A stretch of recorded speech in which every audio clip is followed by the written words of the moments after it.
Hello আসসালামু আলাইকুম guys, welcome to my back to channel. কেমন একটা জায়গায় যাব আমরা, যে জায়গাটা প্রকৃতির মাঝে ঘেরা অপরূপ সৌন্দর্য একটা জায়গা। আমরা যাচ্ছি এখন, পাশে থাকুন, লেটস গো। বেশি দেরি করে তো লাভ নেই, যত দেরি করবো ততই দেরি হবে।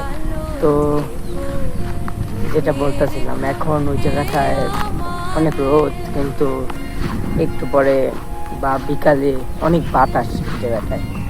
তো ওই জায়গাটায় যখন আমরা যাই আর কি, সবাই বন্ধু বান্ধব মিলেই যাই, ওই জায়গাটা অনেক বাতাস। এই সেই জায়গা। পালঙ্কের ঘরে লিখে রেখে ছিলেম নারে, যাও পাখি বলো তারে, সে যেন ভোলে না মোরে, সুখে থেকো। তো আজকের মতো এই জায়গায় থাক, পরবর্তী ব্লগে দেখা হবে। আসসালামু আলাইকুম সবাইকে, বাই।